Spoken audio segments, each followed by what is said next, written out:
Ya mamu nyina che sama kwa babiem de ba bedwam dwumadi so wo Adom TV free sabre kopinse no kono ebebo yakoso edi nkomo de afa Minerals Commission anamo tuyo mutu aboase ne be ya efom agudi etue wo yemam no ebenam emra kwanso na yensu abra no bra no esei ye kwaye breto ya esei yebetimi aso ano na yensu eni ate de amaye na otwetwe wo ye ne pani kwankyere for da Minerals Commission ano ora Martin kwaku AC etwe enkomo ene yesa atoaso ene baby ye de ni echireye eye kwan abefa so abenya license die na ewom every step on the way wo akope license no die na ose wo ye one ese obo mama ne ye ba kurum wo no mu a ho am na ose mo te se ampasi mese na so obenten ya ma na kwanya se o ma hwefo magudie ewo ye mpotema na mpo on hyase entu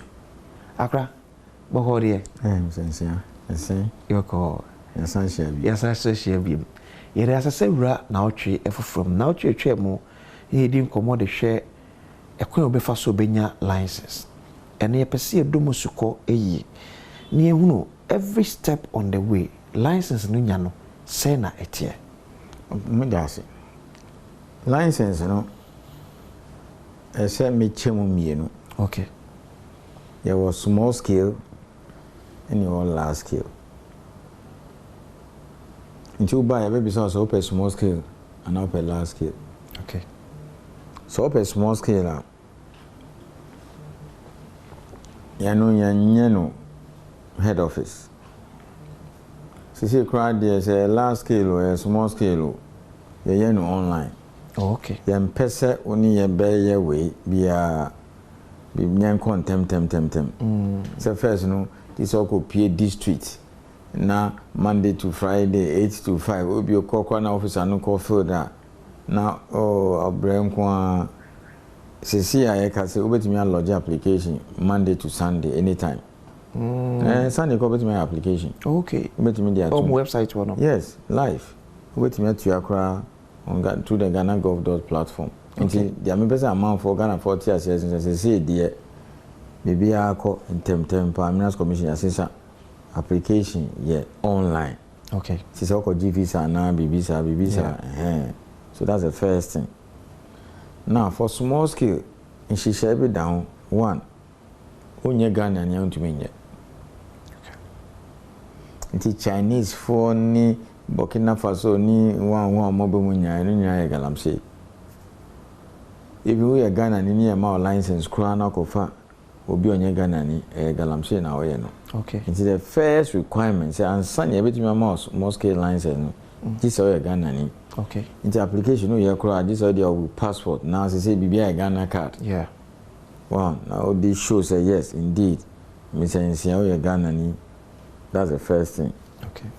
Oko online a form no o betimi afile odin o address so there you here o betimi afro na bibisa basic as a school every ofi or email small scale answer over my business plan na bibi there is nothing like that. Nti new map bibia na wa lodge application no normally small scale mo na mo po mo baby no mo de aba ni a check ya mo ekwan da wa ni ayama ekwan ni wa ni aka say no kope be fofo but ohwe man na say we block out area because yeah na man for baby ni number one problem for small scale getting a place for them to work. Well until say small scale until say large scale oba na obeji license na wakope ni sika na 6, 7, 8, 12 years no yen hwehwem omo abotre wow no mo yen hwehwem e bia wa check here anye no akwa omo take your time small scale need time omo nye exploration nti so no mo tu keke nti see pa de baby a license for small scale 3 years one baby a large scale for ejuma e be good or but e be a said there omo swamo omo dodo. Okay.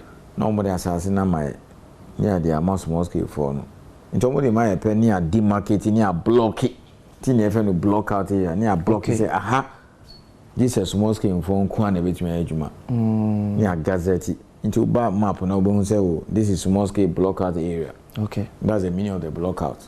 You block it. Okay, for small scale into big banner or so per last can pene. So that is it. 2, if you be onankasa ko hu asase wo be oni anfo hona ka na bibi so mi akora asase bi da ha makọ check ma di unjuma nyira the penny small scale mo nyama me enu so ye common pa. Okay, ana ebia baby ayen commission ye try to ho won so bi out me prospecting after some number of years now so me come me baby. Yeah, wow. Ana yeah, prospecting them assassin after 3 years, and just all the half some ma buying. Jemfan say amount be 90 square kilometers for prospecting. Okay. After 3 years, over chem till not the 45 of my government. Okay, now what for 45? After another 3 years, I saw chem bill. Into no more use. Into after 3 years, no they buy. I saw them report. Ni ejuma o year for last 3 years, and they might so me chem mienu. Yeah, my 100 square kilometers, me 100. Yeah. Me percent me continue 50. The other 50 no, me the Minerals Commission back. Into the Maya, all the report me about good or ha, but me percent me share ha more into the monfa. Me a block it. Only per man a bit chim. Yeah, one of it decide. You find say mile be 50 kilometers. Yeah. But I say my age must 3 years in here. Me percent me share ha more into a hand but it's okay. Okay. Not the Maya. Sometimes all the Maya cry the geological survey. No Maya should further. Yeah, block it. And this is how we get the money. We get the land for small scale. Yeah. But under normal circumstances, they say a pan say a geological investigation. So say I shall say this kind of geological survey. It means one my UMAT. Some investigation. And my I say a 2-year book. But small scale money exploration. And just say yeah, you two say yeah, be near blocking out near their mom. I make a say company be or central region. We ejuma for some number of years. Someone who good can see a visa, but I got them say for about. Just okay, omebody be my near inform more. Okay. Omebody my no. Me my district officer no call assassin so call check here. Non-filing report. Nko for him na wo ho. Ejuma then e call so yen organize you properly near mom lines and near mom good catcher. Yeah. Since yeah, report no buy no. Report na company in my no. Okay. You find surrender report so almost surrender. Yeah. You find say good no ni nam ha. Small scale for no ha baby. Enu kura po omonya koli kakra bi. Wow. Yeah. What does that tell you? It tells you say a small scale mining, say a responsible mining. Geological investigation is everything. Okay. In the say no, ya from Makasem say ahana good no. Moon forming association, moon forming cooperatives. Nyanti chiche mamo 25 acres. Okay. Ya kwa mamo good catch account. So that means that every year BI to me physical the two near the year investigation. That means we be instead of we be sorry because you see with my investigations are high now. Yeah. You find say a higher 40 square kilometers. It be a good no. Other than that, see dear, small scale dear, no more try error. Okay. Or 2 akakra na. Well, lucky now, I'm friend will be vain. No hit. Okay, so my hitty rock no. Na once na amount for about. Okay. To say once na bibisa. Yeah. But kwa na ohunhua na wa change course. See crowd the Burkina for the almost bibi metal detector. Into omudi na me no. And no crowd so cause galam say serious. Into nyati kepe oh ebi wa ha. Oh now fast kabita na we 2. No asam na egu chemicals in the air omudi yam no. Into nyaka krebe no ko. Inti as a nation as a country say a pesika. Say government so my iska. Okay. Because government agye to say the air can no no crepa say no say asase no nim say good no wa until you confine them to that specific place. That's why me last time Asia because I say me prefer small scale now or extreme pa because you localize one place.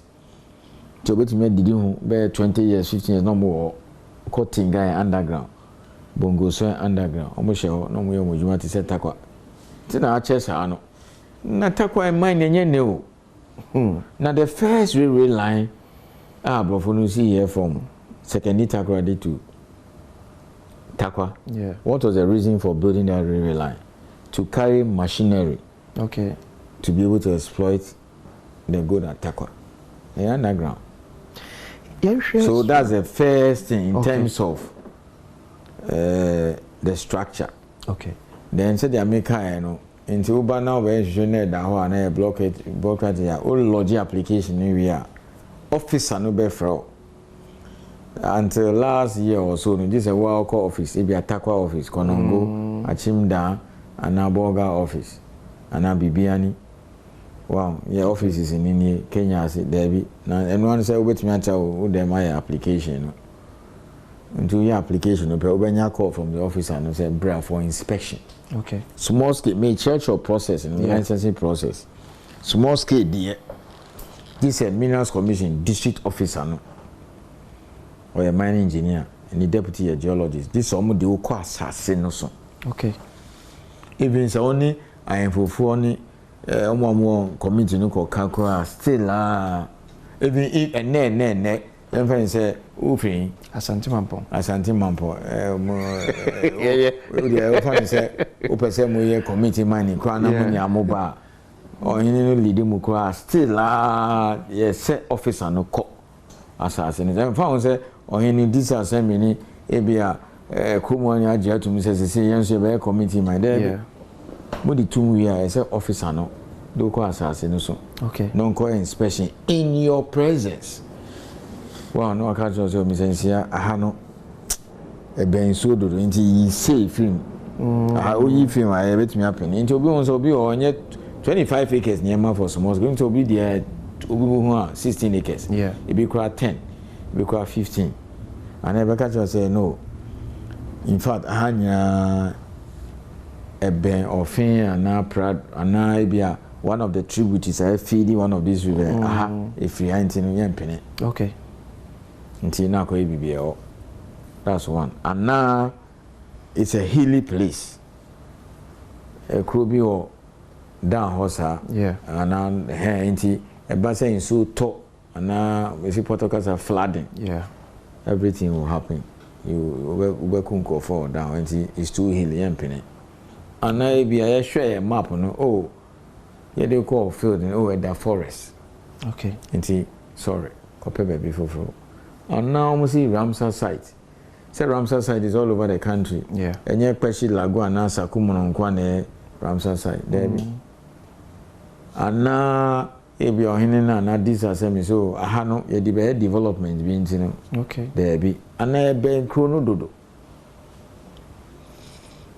it's too close to the town noise needs animal and pollution in does into a one year can say oh sensia small scale where the end me approve it into the pub baby fa and I can so try the other side wow and I can say look go and look for another area and one but call Danny open no ko egalam say some of them take the advice and look for another place okay but do na especially bibi or a hoyer there obe on pe onya Danny on pe go for men fio 12 midnight no akoshe ho no mo sure no mo egalam so that is the first thing in the office I know G2 me say oh put me your money bibia okay na or the letter too soon now I upload it first and this or any EMS I better take it 3 days but or loading is here within seconds e be head office because yeah district office be any head office be regional connected to internet okay into your load deeper within seconds e be pop up into director no and be check yeah okay penny the command minister that is a requirement okay who in answer be chair so sky the be there say cry there mamika be mention okay aban say obema machine compare opening small scale miners yeah be more machine code catcher me ka say ene yeah okwa bi kwa me the picture no be show DC wa receive 3 gold catchers on behalf of the people of Boli. Okay. Your officer now on Okoye inspection will say nipa be 3,000 egu fam ho omo yedwuma. Omo gu ho 3,000. The omo yenya galamsey. But say minister government say yenya no responsible mining. Yeah. And you go check bibia so e kwan da on see no ye be regularize am omo ni agi too much. Wow. To be promoted ye the gold catcher be brem munjai mercury more than 40%. Gold catcher 99. Wow. Yes. Into the machines no corner assembly for na keep it. Near the command DC. Yeah, almost rent more mana. There be the command DC don't keep you all for now. Okay. Into the officer and Minas Commission officer no bear 3,000 for now our grounds no. Yeah, organize you into cooperatives groups. Okay. Wow, so mo dress it properly, PPE, no mo see office, no mo nya changing room, washroom. Omo ni so cry, ebe mo scar dia 2 borehole. Okay. Na bongo ye 2 borehole mo. Say nko omo kro be use borehole. Minus ne borehole. Yes, because it's far from town. Okay. Wow, enti ebi abole ebi in the next 1 month or 2 no omo structures ni be ready. Yem page na hoji ana bibi basa. So we are well organized. They are ready. Ebobo minister money. Me I make up inspection. Na maka so o my no fe. O me be 3,000 wa. Obi a share PP o my dress fine. Say they are you be launch a move hotel so. Ya mo gold catch I be demonstration bibia. Bongo crowd dey o mo ye tugu no. Ya mo ya me good o mo yen small. Me o picture no wa. Nti bowling for mo tie me a ye ba. Yeah. Why is in so me the 2 akoshe ho. Okay. Bongo so ekwa de me mo tu. Nti say we na aban kan no board no mutu a mo to ma government. Okay. E be to no. Say the to no na. Sure. Yes. Nti say the name is samba. It's a taxi we can pay. Yeah. So it means so you look at it carefully because bongo so no me galamsey illegal miners or be prospecting lines no me ejuma also. And yeah, demarcate your nice, you know, Mukasa, no opinion, no, underground. Yeah, yeah, penny, almost your kinds of moon giants and almost top here. Yeah, you a be a minister signing license, you know, fine. Almost see containers. I almost struck me pictures. Into me bus studio next time. Yeah, be shown, be a mayor, organize now. Into no. Na nkofo so galamsey no ye njai dan e menti ase because na bongo for mo ye galamsey bongo son se sie obi antumi nkochi omo so jani bi anko se o make flash because mo kata wow bole ye be ya ma omo why is ye be ya ma omo last na nka se ye ko ezi a France or bibisa or amanfi east ho but na minister call baby intino ya postpone ye ba ko ya ma omo. See the more good catcher, but yeah, there are more money. So near what kind of very small scale. Young share them say in the next few years to come, galamsey will be a thing of the past. Yes, I'm happy you said the next few years because young cars say a bit me 2 as here. Yeah. Unim, at the end, a corner 2. Okay. 2 ways. 1, in Sony dear, say pra, brim, and cobra, don't go there. That's the red zone. Red zone, menko forest ho. Okay. Nti no opa ko ye di soldiers no ba be 2. Okay. Ye ba be chill. Say kwa be ye dey almost 2 jail. So don't go there yempene. But e be more so den. You understand? I'm sure if Christ should even come right now and say, look, let's go to heaven. And there's gold here. Some people will still say, no, so that one military for Ejumano, okay, they are constantly going to some of these areas, clearing them. Okay. But whilst this is going on, government in Siobia coins on to me mining. Okay. You see, come and do responsible mining. The Minerals Commission, Ejumano. So you come, you have a pepper biama. A bank who say, oh, and you say, my pepper biama, Mesa Mao, Mafa. Ghana government, your taxpayers' money, my top machine, papa be made by mouth, Koyejuma, na betia. Miss Young Pay opening. Into Bongo say, ya mom machine too. Omu tiemi.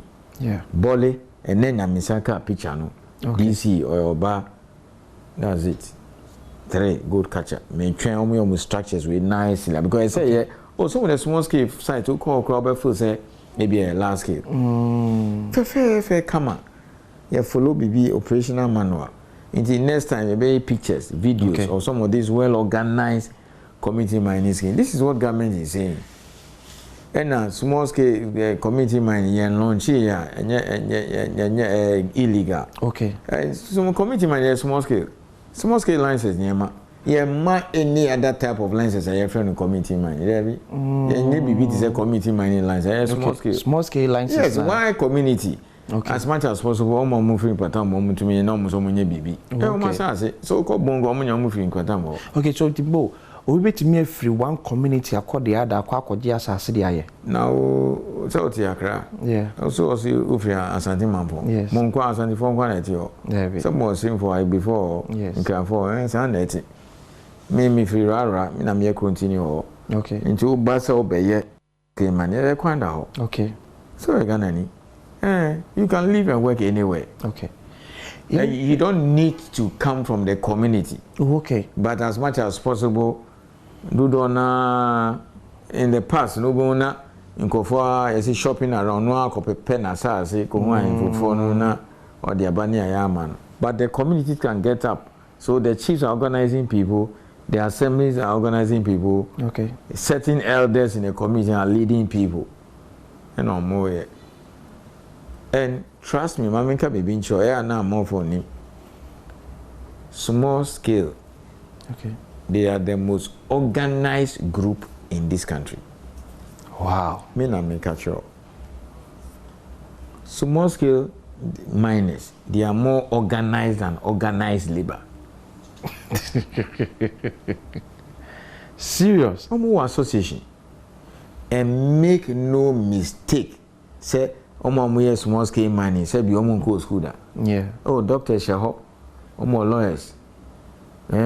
Omo treasure grow MBA. Yes. They are very educated, very organized. Omo national officers, all the regions in Ghana, Omo officers. Yeah. There's Omo district, etc. Almost sending messages here will be a better. My main sending message, mean friend one of the officers, so small scale miners, maybe a boga, maybe a do my beba, or maybe a meeting. Oh, yeah, sure. Very organized. Yeah. Look, let me tell you something. Okay. The most, there are about 30 something countries in the world, in Africa, that are doing mining. Anybody who goes to World Bank, anywhere, who pay technical assistance to develop your small scale mining sector, they'll tell you come to Ghana. Wow. Yes. Mamin can't create you. Yes, small scale is one of the most advanced in the world. And we present two phases, the worst home and the best home. Worst was saying so at the time. But Oma Moji license. Oma ya organize your what Zambia Minister Baha.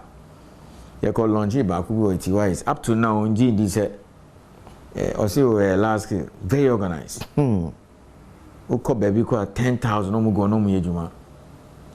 Masa me tise masa kosi prat na ya okasa masa.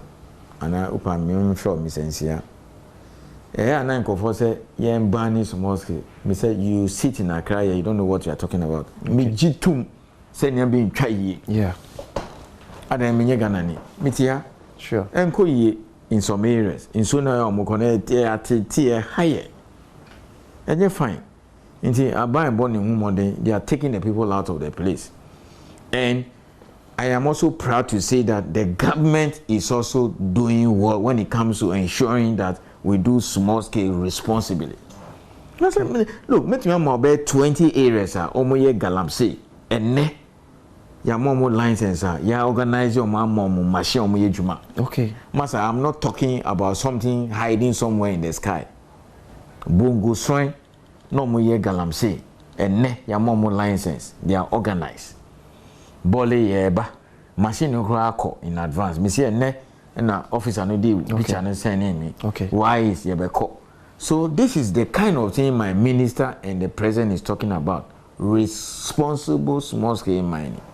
Until there are several thousands of people that the Ministry Minerals Commission has taken from the realm of illegality to legality. Or properly. Okay. Good no see echo buy ho. Minerals Commission. Because yen to me in fact good catch a illegal miner. Sure. There be yen fact magalam say for. Inti na me see DC no keep it. Okay. See office no your demarcation. Boli asem na making you. Boli Savannah region. Your demarcation you organize you 3,000 and more in a good grounds ho. Inti ye ka say omo ye galam say for enne ye be ye no correct amom. Machine no code data. Every 3 no cry bia na ko be 5. Okay. So me yam good, me yam more good. Okay. They'll be recognized on with your taxes. Ejuma now 3,000 that's employment. Yeah. So coming back to the time na getting PGI and so no say na incorporate your deputy bring no. Yamba galam say you don't know what you are talking about. Yeah, you want to say be any year. You are talking about 3 to 5 million people. There are more people doing small scale mining than cocoa farming. That's why cocoa baby ajay cocoa mining. I'm not saying people should not do cocoa, so I chill crow away. Sure. You understand that? You are talking about small scale mining and TED. I need to do this public education. Now, I'm frontiers here. Be G2 say, Nyama but yeah, we are correcting. I'm just giving you several examples of how government is ensuring responsible mining. The evidence are there. We are journalists. Sure. Yeah. So when I hear people saying that you enjoy small scale, me say, then you are asking that the rural economy should collapse. Okay? Now, Bongo Soy, now we are in the dry season, almost mining. Yeah. They are waiting for the rains to come sometime later in the month. Open some more then. Eh? See enjoy small scale miner, then Takwa, that means who go chrono. Yeah. Even last year, Konongo, all those places.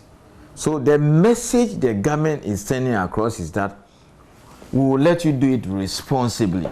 Okay. Now, Nemo in sooner it is a brown royal gold in a million no dear no dear. And now Ghana form so TV now or Mubufua. And Kofaka say yen jais mo yen banning mania. In sooner you saw TV now, you notice a million. And no bufu until a casano. Sure. But you're talking about 3 to 5 million people in small scale mining. There are some places in Ghana here, they don't understand anything apart from mining. So I'm not encouraging Galamsey.